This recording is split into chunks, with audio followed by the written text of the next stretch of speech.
Y la técnica de autorradiografía es una técnica utilizada que sirve para observar secuencias de fenómenos en un proceso, por ejemplo una fisiología celular.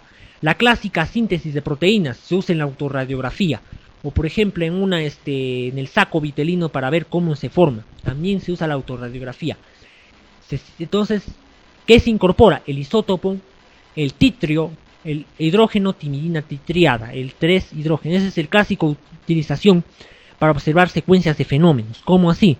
Se usa la placa. A esta placa se le pone a la estructura a un microscopio y se le va a montar en una filmación, por ejemplo, una estructura fílmica, como por ejemplo una fotografía y sale rayos X. Se deja en semanas y tiempos y se va a sintetizar las proteínas y vemos las secuencias en 2 minutos, 10 minutos, 20 minutos, 8 horas, inclusive 10 horas. Y ahí vemos todos los procesos que ha sucedido en la síntesis de proteínas. Vemos como ejemplo en una autorradiografía. Y por último, la técnica de criofractura.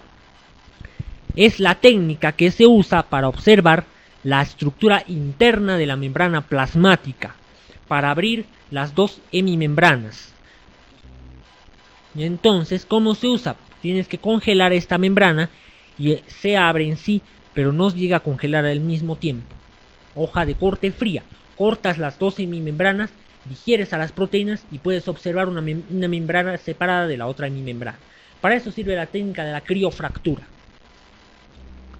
Esta digiere a las proteínas de las membranas celulares. Entonces vamos a ver una membrana con sus fosfolípidos. Inclusive se va a separar gracias a esa criofractura, con ese congelamiento que va a suceder. Y entonces, sobre la base de los tipos y células que poseen en la proporción entre estas y la matriz extracelular, el modo de vinculación de las células se vinculan entre sí y con los elementos de la matriz, las funciones que desempeñan. Entonces, ¿a esto qué se refiere? Que el organismo se va a dividir en 4 tejidos básicos, fundamentales. El tejido epitelial, el conectivo, el tejido muscular y el tejido nervioso. Son los 4 tejidos básicos que van a estar constituidos los 200 tipos de células. En sí hay 50 tipos de tejidos, pero los 4 tejidos básicos es lo que explicaba. Cada uno de ellos tiene su correspondiente célula y matriz extracelular, vuelvo a explicar y recalcar. Ahora los tejidos básicos se subdividen en 2, los no tan diferenciados y los bien diferenciados, porque en sí una célula no está, en un tipo de célula no hay recontra indiferenciada, o sea, no es diferenciada, siempre es poco o mucho, porque una célula es una redonda nada más. Después se va a diferenciar tanto epitelial, conectivo, muscular y nervioso. Las menos diferenciadas son el epitelial y el conectivo. Ya vamos a explicar cada uno de los capítulos. Y los bien diferenciados son el muscular y el nervioso. Por eso es que una célula, cuando se ve en biología celular y molecular, a una célula no se le va a observar en una estructura de tejido muscular o nervioso, porque son bien diferenciados. Siempre lo usan como ejemplo al epitelial y al conectivo. Entonces estamos viendo los 4 tejidos básicos agrupados en 2.